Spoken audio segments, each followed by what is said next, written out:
Saudara sekalian, mari kita menyambut firman Tuhan dengan hati yang terbuka dan kita berdoa memohon pertolongan Roh Kudus.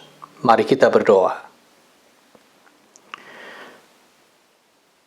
Ya Allah Roh Kudus, Engkau yang memberi kami terang, memberi kami pencerahan untuk memahami kebenaran firman yang Engkau sampaikan melalui pemberitaan firman pada ibadah ini.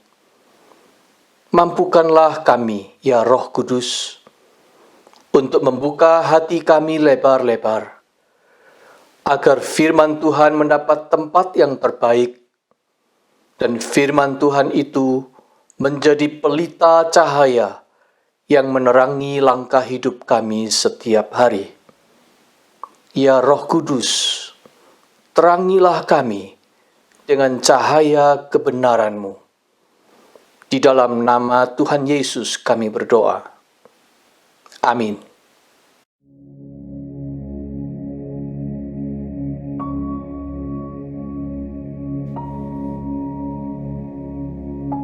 Pembacaan Alkitab diambil dari kitab Bilangan pasal 13 ayat 25 hingga 33. Sesudah lewat 40 hari, pulanglah mereka dari pengintaian negeri itu, dan langsung datang kepada Musa, Harun, dan segenap umat Israel di Kadesh, di padang gurun Paran. Mereka membawa pulang kabar kepada keduanya dan kepada segenap umat itu, dan memperlihatkan kepada sekaliannya hasil negeri itu. Mereka menceritakan kepadanya, "Kami sudah masuk ke negeri, kemana kau suruh kami, dan memang negeri itu berlimpah-limpah susu dan madunya, dan inilah hasilnya. Hanya bangsa yang diam di negeri itu kuat-kuat, dan kota-kotanya berkubu dan sangat besar. Juga keturunan Enak telah kami lihat di sana. Orang Amalek diam di tanah Negeb, orang Het, orang Yebus, dan orang Amori diam di pegunungan. Orang Kanaan diam di sepanjang laut dan sepanjang tepi sungai Yordan." Kemudian Kaleb mencoba menenteramkan hati bangsa itu di hadapan Musa, katanya, "Tidak, kita akan maju dan akan menduduki negeri itu, sebab kita pasti akan mengalahkannya." Tetapi orang-orang yang pergi ke sana bersama-sama dengan dia berkata, "Kita tidak dapat maju menyerang bangsa itu, karena mereka lebih kuat daripada kita." Juga mereka menyampaikan kepada orang Israel kabar busuk tentang negeri yang diintai mereka dengan berkata, "Negeri yang telah kami lalui untuk diintai adalah suatu negeri yang memakan penduduknya, dan semua orang yang kami lihat di sana adalah orang-orang yang tinggi-tinggi perawakannya. Juga kami lihat di sana orang-orang raksasa, orang Enak yang berasal dari orang-orang raksasa, dan kami lihat diri kami seperti belalang, dan demikian juga mereka terhadap kami." Demikianlah pembacaan Alkitab. Berbahagialah kita yang mendengar firman Allah dan memeliharanya. Haleluya.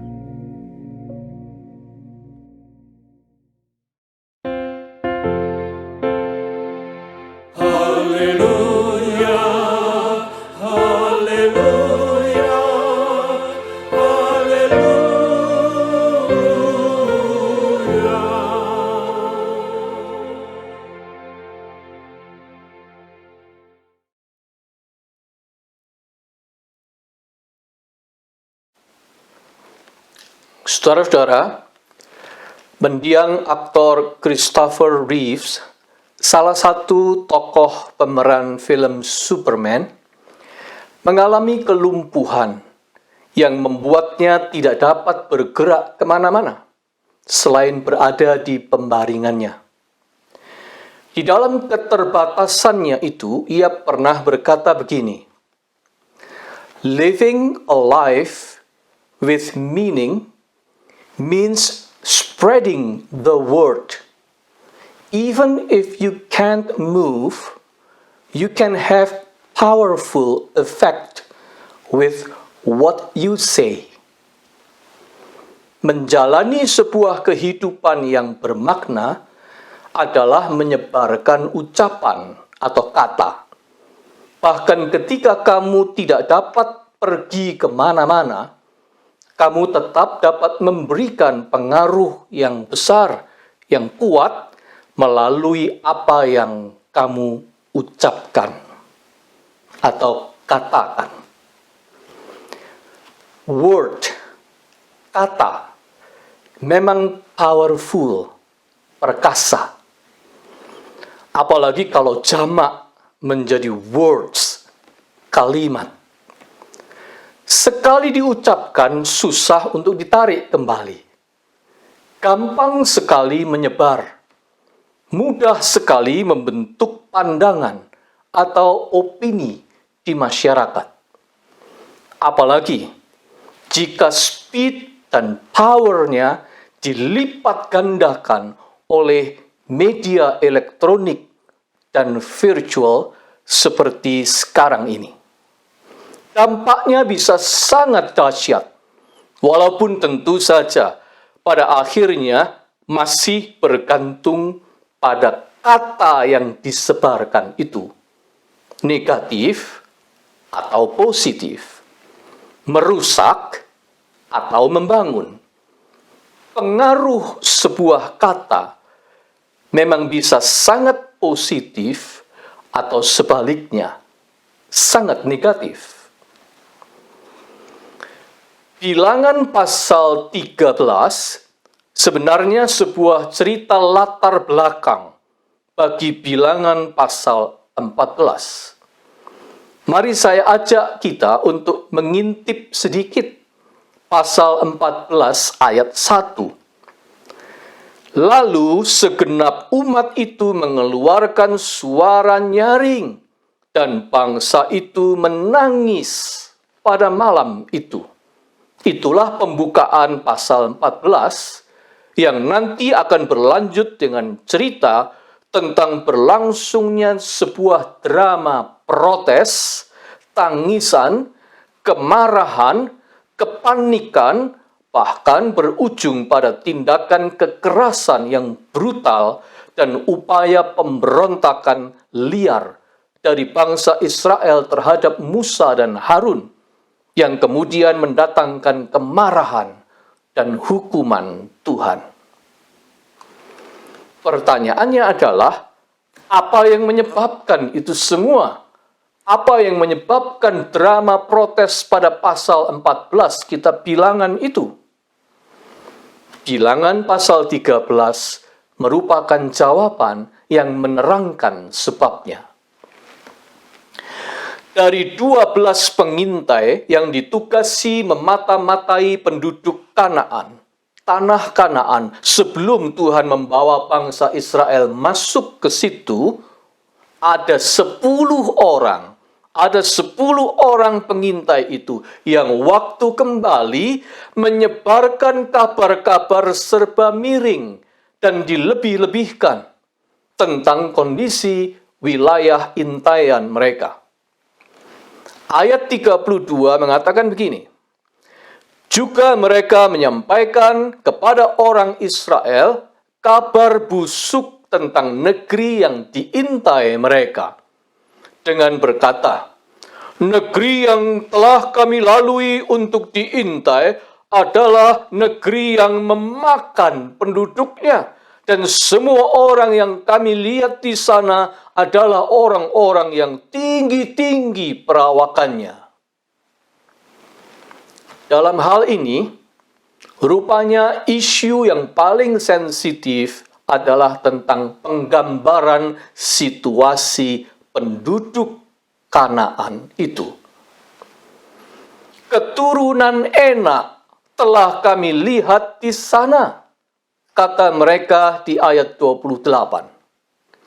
Keturunan Enak dikenal sebagai orang-orang yang berbadan besar melampaui yang lain, gigantic.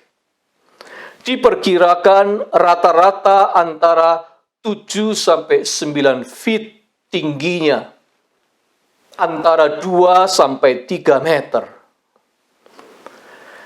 Sebagian dari orang Filistin dari rumpun suku Gad tergolong di dalamnya, termasuk Goliat yang dikalahkan Daud dalam cerita 1 Samuel pasal 17.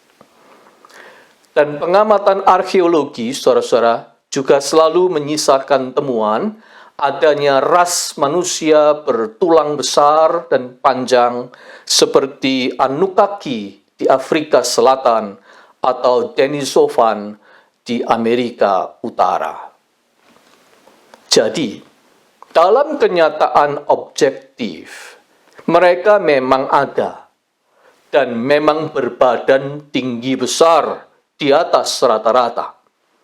Tetapi 10 pengintai itu mengexaggerate begitu rupa, melebih-lebihkan cerita mereka supaya tidak ada alasan lagi untuk melanjutkan perjalanan masuk ke Kanaan. Sebab mereka mau orang-orang lain mengartikan bahwa masuk ke Kanaan adalah sama saja dengan bunuh diri. Mereka memang berniat berontak dan membatalkan rencana untuk masuk dan menduduki Kanaan sesuai perintah Tuhan melalui Musa. Di ayat 32, dengan sengaja mereka membahasakan keturunan Enak itu sebagai Nephilim, raksasa mitologis. Bahkan raksasa pemakan manusia. Kalau orang Jawa bilang buto. Siapa tidak ngeri mendengarnya? Kalau di penduduk Kanaan itu ada di situ buto, raksasa-raksasa pemangsa sesama manusia. Siapa yang tidak ngeri? Istilah Nephilim inilah yang mereka blow up di tengah-tengah bangsanya. Dan akibatnya kita tahu. Saudara-saudara, sementara faktanya penduduk Kanaan itu ada. Tidak semua, tetapi ada yang memang berbadan besar dan terlatih untuk berperang. Warrior, petarung, tetapi bukan raksasa kanibal, bukan cannibal giant, bukan raksasa Nephilim.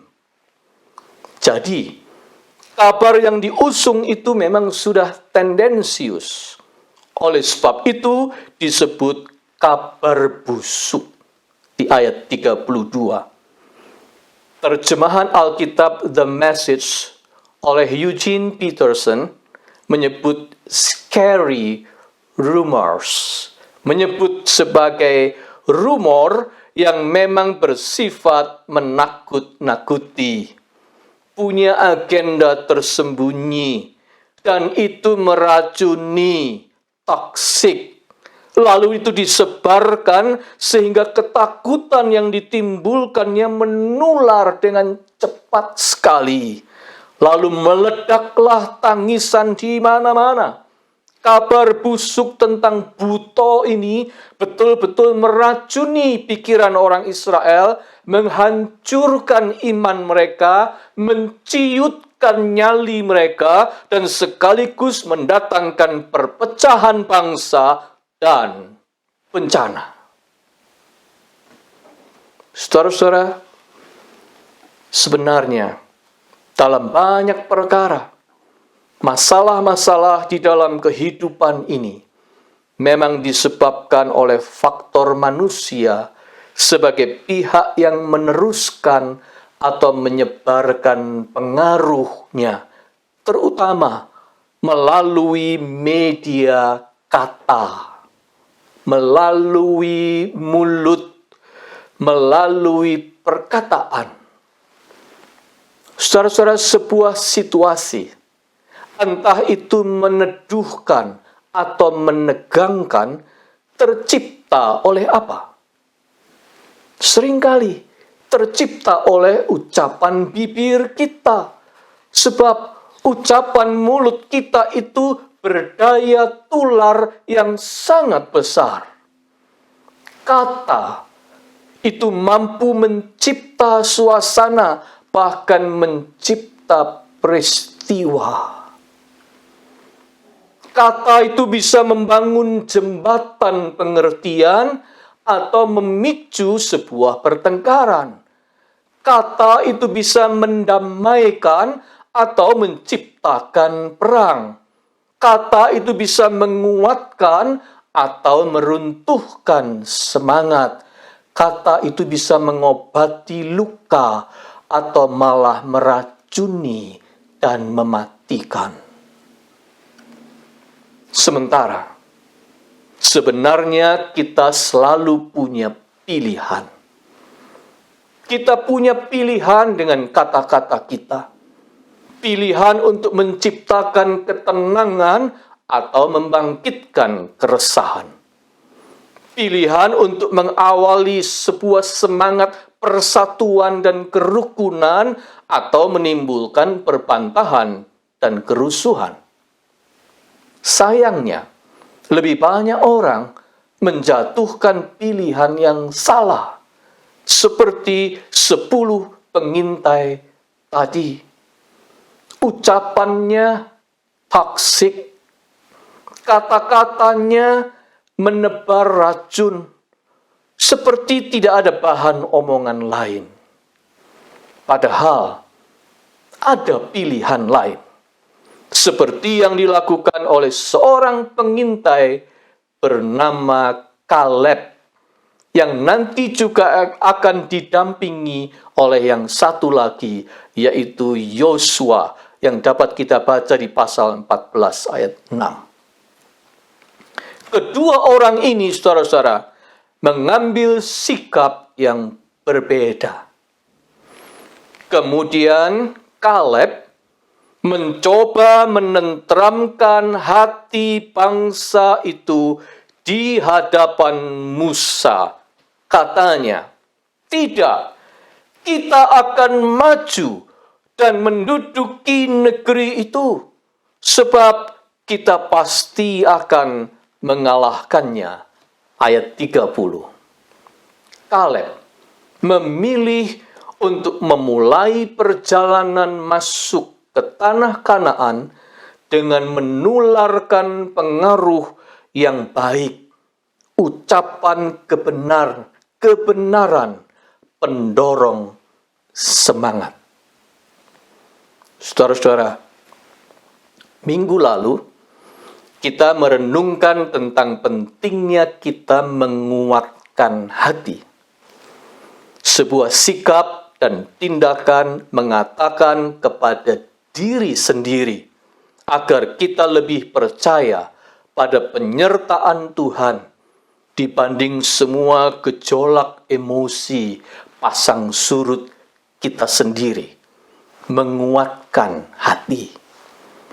Hari ini, pesan yang kita peroleh adalah menenteramkan hati, yaitu sebuah sikap dan tindakan menularkan pengaruh kepada orang lain, kepada pihak lain, agar lebih percaya pada perkataan kebenaran, perkataan yang membangun, atau firman Tuhan, daripada berita-berita miring mulut manusia yang penuh dengan kepentingan di baliknya. Menenteramkan hati. Di dalam kalender gerejawi, minggu ini kita diajak untuk memperingati peristiwa pembaptisan Yesus di Sungai Yordan, sesuai bacaan penopang yang tadi dibacakan dari Markus 1 ayat 9 sampai 11. Di situ, di Sungai Yordan, pada permulaan Yesus melaksanakan tugasnya, Allah menyampaikan firman atau ucapannya yang meneduhkan kepada putranya itu yang akan melakukan karya perjalanannya di dunia. Allah telah memberikan teladan kepada kita bagaimana menyampaikan ucapan atau perkataan yang meneduhkan dan menenteramkan hati pada saat kita memulai sesuatu. Saudara-saudara, abad 21 ini, manusia dijejali informasi yang luar biasa banyaknya. Kita tidak khawatir bakal kekurangan informasi. Tetapi ironisnya, itu tidak membuat orang lebih sadar dan lebih peduli pada kebenaran. Mengapa? Pertama, saudara-saudara, karena tidak semua informasi adalah kebenaran. Malah terlalu banyak kebohongan dan penyimpangannya. Terlalu banyak yang tendensius, punya bobot kepentingannya sendiri. Sehingga informasi itu bukan menjernihkan fakta, melainkan memperkeruh suasana. Celakanya, banyak orang main asal meneruskan saja informasi-informasi tendensius itu. Makin toksiklah, makin tersebar menular, lalu membangkitkan ketakutan, membangkitkan kebencian, membangkitkan permusuhan di mana-mana. Dan yang kedua, adalah karena terlalu banyaknya informasi, maka bisa mencapai satu tingkat titik jenuh, bahaya titik jenuh yang mengundang reaksi balik yang ekstrim dan berbahaya. Namanya indifference, ketidakpedulian. Orang tidak ambil peduli, hidup dan bertingkah suka-suka sendiri dengan alasan hak asasi. Itulah yang terjadi. Nah, di permulaan sebelum memasuki tanah Kanaan, Kaleb called for silence. Kaleb mencoba menenteramkan atau menenangkan hati bangsanya. Ia minta perhatian, hendak menjernihkan informasi, hendak meluruskan visi, dan menyuntikkan motivasi. Itulah yang dilakukan oleh Kaleb, called for silence, menenteramkan hati. Saudara, bukankah peran Kaleb ini yang sekarang amat dibutuhkan oleh dunia kita?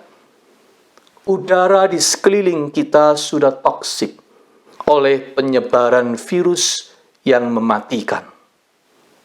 Jangan ditambah lagi dengan penyebaran gagasan-gagasan sampah dan ucapan-ucapan gegabah. Apalagi desas-desus fitnah. Sebaliknya, mengawali tahun 2021 ini, mari kita tebarkan pemikiran-pemikiran positif dan edukatif, pembangkit inspirasi. Mari kita taburkan ucapan-ucapan sejuk, pembangkit harapan.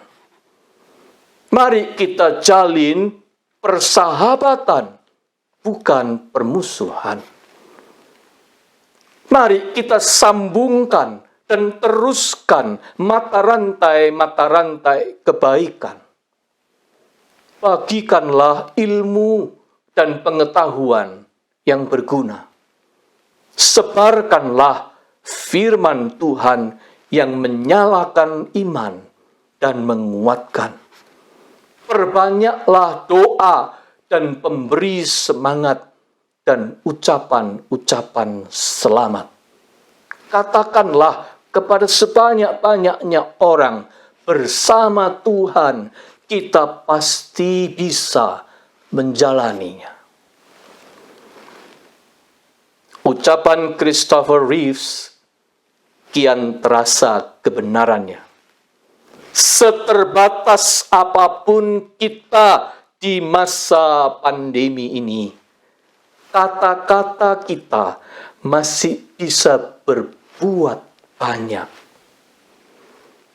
Pilihlah jalan seperti Kaleb, sedapat mungkin menularkan ucapan-ucapan yang berdampak positif, menenteramkan hati siapapun yang mendengarnya.